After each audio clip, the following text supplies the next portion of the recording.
नमस्कार, news makers में आपका स्वागत। मैं हूं प्रकाश हिंदुस्तानी। आज इस कार्यक्रम में हमारे खास मेहमान हैं AHS पटेल साहब, जो सेवानिवृत्त जिला न्यायाधीश है। फैमिली कोर्ट भी आपने संभाली है और प्रदेश में कई जगहों पर आपने न्याय का कार्य किया है, न्याय देने का कार्य किया। आपका बहुत बहुत स्वागत है पटेल साहब हमारे स्टूडियो में। जी, सबको नमस्कार। पटेल साहब, आप फैमिली कोर्ट में भी रहे हैं, जिला न्यायालय में भी आप रहे हैं, कई जगह आपने सेवा दी है। अभी मध्य प्रदेश सरकार एक कानून बनाने जा रही है जिसके तहत लिव इन रिलेशनशिप को भी मान्यता देने वाली है, तो क्या होगा इसमें और क्या फर्क पड़ेगा? देखिए, फर्क कानून बनाना एक अलग बात है और उसका जो समाज पर जो इम्पैक्ट पड़ता है, बहुत सारी चीज़ों के लिए बहुत सारे कानून बनाए गए हैं, लेकिन कानून बनाने के पहले जो उसके ऊपर सही विचार विमर्श और एक जो लंबी रिसर्च का आवश्यकता होती है, वो आजकल जो भी कानून बन रहे हैं उसमें बड़ी जल्दबाजी में बनाए जा रहे हैं और उसका क्या इम्पैक्ट होगा, भविष्य में क्या असर पड़ेगा, क्या प्रभाव पड़ेगा, इसके ऊपर गंभीरता से विचार नहीं हो पा रहा है। क्योंकि कानून एक जो भी बने हैं, अभी तक के कानून बने हैं या जो प्रचलन में है, उनकी कोई कमी नहीं है। अगर उन्हीं का सही ढंग से इम्प्लीमेंटेशन किया जाए तो नए कानूनों की कोई खास ज़्यादा आवश्यकता नहीं है। सवाल सिर्फ इम्प्लीमेंटेशन पर जोर देने का, ध्यान देने की ज़्यादा आवश्यकता है। लिव इन रिलेशन वाला जो कानून प्रस्तावित है, वैसे देखा जाए तो वो जो हमारी सामाजिक धार्मिक मान्यताएं हैं और जो सिद्धांत हैं उसके अनुरूप नहीं है और एक ये नई विकृति समाज में पैदा कर सकता है। इस बात पर विचार किया जाना जरूरी है, ऐसा कानून बनाए जाने और उसको पास किए जाने के पूर्व। पटेल साहब, आपके बड़े क्रांतिकारी विचार रहे हैं परिवार को लेकर। आप फैमिली कोर्ट में भी रहे हैं। पहले गणिकाएं होती थी, फिर तवायफें होती थी। आजकल ऐसा कोई कानून हमारे देश में है नहीं। अवैध यौन संबंधों को लेकर बहुत सारे कानून है और उस पर सजाओं के प्रावधान है। क्यों इतने रेप के केसेस बढ़ते जा रहे हैं जबकि कानून सख्त होते जा रहे हैं? देखिए, जो सेक्स है एक प्राकृतिक आवश्यकता है, शरीर की आवश्यकता है।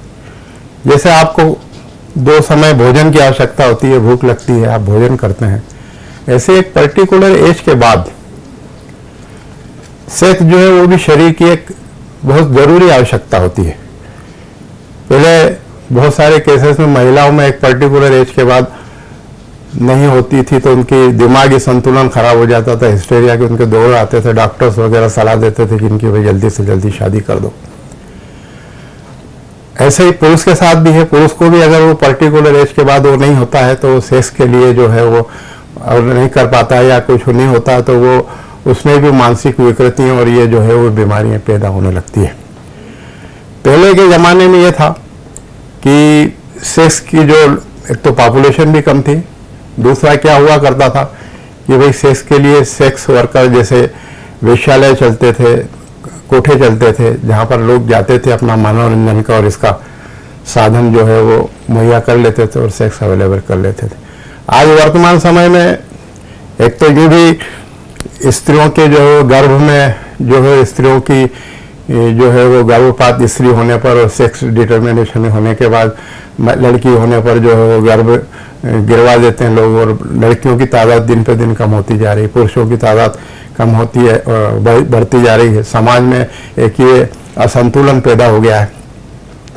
अब अगर आप सेक्स को कंट्रोल या रेप की घटनाओं को अगर आप चाहते हैं कि कंट्रोल हो तो इसके लिए आपको गंभीरता से विचार करना पड़ेगा कि ये जो एक युवा वर्ग की एक पर्टिकुलर आयु में जो सेक्स एक नेचुरल जरूरत है तो उसके लिए आपके पास क्या व्यवस्था है। अब जब आदमी को कोई चीज अगर अवेलेबल है बाजार में या कहीं पर भी उपलब्ध है तो वो उस सुविधा को जो है वो अवेल कर सकता है, कर लेता है। अब सेक्स को आपने जो है सामाजिक रूप से और धार्मिक रूप से और इन चीज़ों को देखते और नैतिकता और अनैतिकता की दुहाई देकर इस तरीके से प्रोहिबिटेड कर दिया है कि उसकी वजह से ये हुआ है कि जो लोग हैं वो जहाँ पर भी ऐसी कोई अपॉर्चुनिटी उनको मिलती है तो सेक्स के लिए लोगों से, महिलाओं से जबरदस्ती करते हैं, अभद्रता करते हैं। अब आप एक तरफ ये कहते हैं कि साहब ये सेक्स वर्कर है जो अनैतिक काम है। अगर अनैतिक काम वो है तो ये जो आप एक लिव इन रिलेशन वाला जो कानून बनाने जा रहे हैं, ये कौन सा नैतिक है? हर धर्म इसका विरोध करता है कि बगैर एक स्त्री और एक पुरुष अगर बगैर विवाह किए विधिवत रूप से एक साथ रहते हैं या उनमें कोई संबंध स्थापित होता है तो वो भी अनैतिक है। समलैंगिकता का हर मजहब, हर धर्म जो है विरोध करता है, लेकिन आज आप उसको भी मान्यता देने जा रहे हैं, उसको भी रिकॉग्नाइज करने जा रहे हैं। भारत के संविधान में नीति निर्देशक में ये सिद्धांत वो दिया गया है, निर्धारण किया गया है कि शराब जो है नशाबंदी होगी। महात्मा गांधी ने इसकी घोषणा की थी, वो एक नशाबंदी के फेवर में थे, लेकिन आज सरकारें दिन प्रतिदिन जो है वो राजस्व के नाम पर जो है अनैतिक काम को जो है वो नैतिक बनाई जा रही है। तो आप इस बारे में क्यों नहीं सोचते कि आप जो सेक्स वर्कर है, जो इच्छा से अपने इस काम में आना चाहते हैं, तो इस समस्या का, रेप वाली जो समस्या है, इसका काफी हद तक निदान हो सकता है। आप सेक्स वर्कर को लाइसेंस दीजिए, ऐसा हुआ कि सेक्स वर्कर को लाइसेंस दीजिए, उनको उनका जो भी विधिवत रूप से जो एक कोई फॉर्मेट बनाइए कि भाई जो है इस हिसाब से, और उस सेक्स को जो है आप अवेलेबल करिए मार्केट में या उसमें समाज में। उसकी इसमें स्वेच्छा का बहुत इम्फेसिस है कि स्वेच्छा से बालिग लोग जो है, जब समलैंगिक लोग स्वेच्छा से, जो युवा लोग आपस में रहने के लिए, लिव इन रिलेशन के लिए आप कानून बना सकते हैं।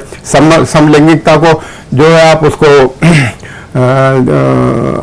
लीगलाइज करने के लिए प्रयत्नशील हैं, तो फिर ये इस चीज को करने में कौन सी तो सरकार ऐसे कानून क्यों बनाने पे आमादा? क्या दबाव है उस पर? कोई दबाव, सामाजिक दबाव से यही है कि घटनाएं होती है तो उसका निदान है कि सरकार बस कानून बना देती है और कानून बनाकर सोचती है कि उसकी इतिश्री हो गई। क्या कोई अंतर्राष्ट्रीय दबाव भी होता है इसमें? अंतर्राष्ट्रीय दबाव है बहुत से। जैसे अंतर्राष्ट्रीय दबाव इसमें है कि जैसे जुवेनाइल एक्ट है जी, जुवेनाइल एक्ट जो है वो अंतर्राष्ट्रीय दबाव के कारण ही बना है। अदरवाइज आईपीसी में, भारतीय दंड संहिता में इसका प्रावधान है कि भाई 7 साल तक की आयु का कोई भी बालक अगर कोई कृत्य करता है तो कोई अपराध नहीं है।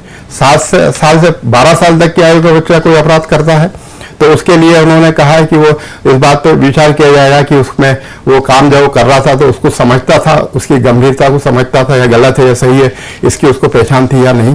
इस बात को निश्चित करने के बाद उसके खिलाफ जुवेनाइल कोर्ट में कार्रवाई करने का मतलब प्रावधान था।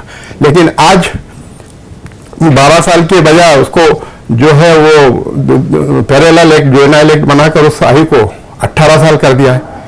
18 साल तक के आयु के बच्चे लोग कोई भी काम करते हैं तो उनको रेगुलर कोर्ट में उनकी ट्रायल नहीं हो सकती, उसके हिसाब से उनका पनिशमेंट नहीं हो सकता।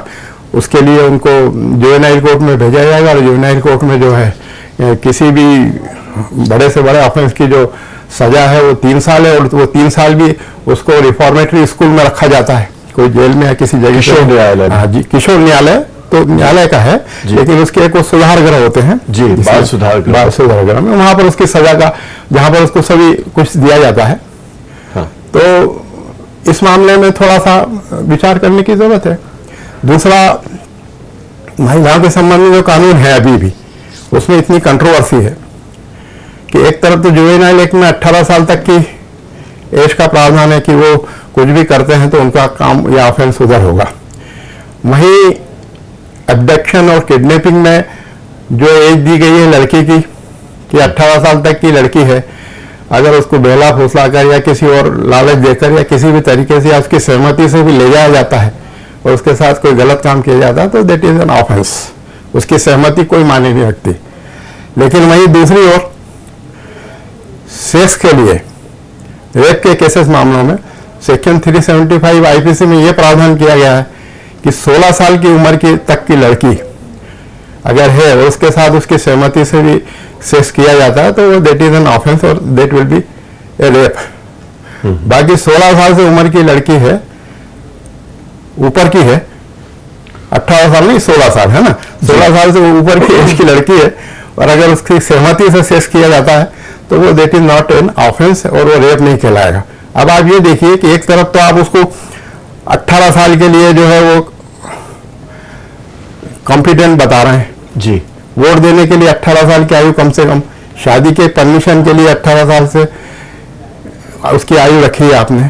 फिर आप ये बताइए कि सेक्स के लिए परमिशन देने के लिए वो कॉम्पिटेंट है 16 साल की उम्र में, कैसा कानून है इस बात पर क्या विवाह की आयु बढ़ानी चाहिए? विवाह की जो न्यूनतम आयु तय की है कानून ने, बढ़ानी चाहिए? नहीं, देखिए वो ये न्यूनतम आयु भी जो है इसका कोई मापदंड नहीं है। जो हमारे यहाँ जो प्रचलित हमारे जो प्रावधान है, वो चाहे हिंदू विवाह अधिनियम हो या हिंदू एक्ट हो, हिंदू संस्कृति की मान्यता हो या मुस्लिम विधान हो, मुस्लिम्स में जो है कि जैसे ही लड़की मासिक धर्म को प्राप्त करती है या उसका शुरू होता है, तो वो लड़की जो है वो शादी के योग्य मानी जाती है।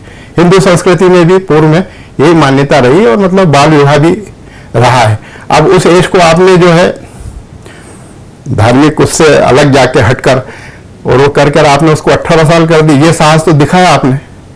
लेकिन आप दूसरे तरफ कहीं बात आती है तो वो कानून बनाने की, तो मजहब का या किसी रिलीजन के वो पर्सनल उसका हवाला देके कि शादी उसमें वो होगा तो इसका ये विरोध होगा, सामाजिक विरोध होगा, धार्मिक विरोध होगा।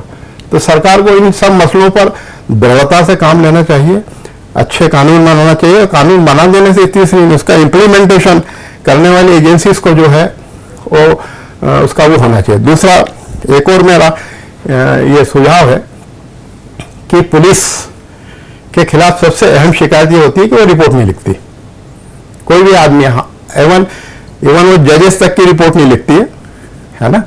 पुलिस का जो रवैया रहता है वो जजेस तक की जो भेजते हैं तो वो टाल मटोल करते हैं, और जब तक उनके ऊपर बहुत ज्यादा दबाव नहीं आता, तो एक इस प्रोसीजर को बदलने की जरूरत है। और इसके लिए कोई ज्यादा बड़ा भारी काम करने की जरूरत नहीं है।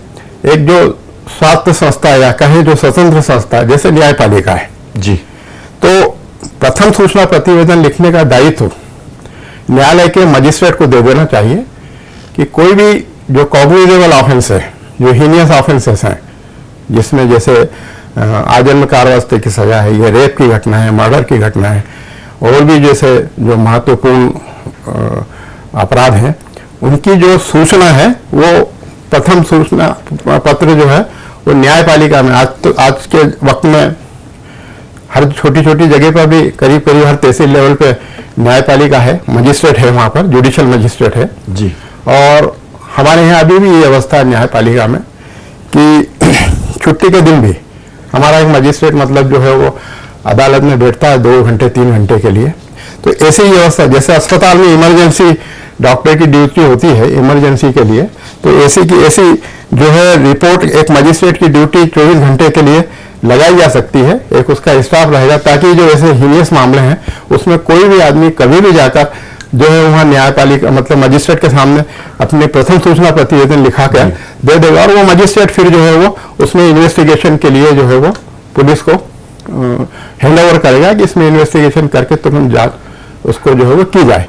तो ये व्यवस्था कर देने से ये होगा कि जो लोगों की आम शिकायत है कि हमारी रिपोर्ट समय पर नहीं लिखी जाती है, हमको भगा दिया जाता है, हमको 4 घंटे तक हमारे साथ बदसलूकी की जाती है, जो औरतें रिपोर्ट लिखाने जाती है उन्हीं के साथ घटनाएं हो जाती है, तो इस बारे में भी सरकार को विचार करना चाहिए।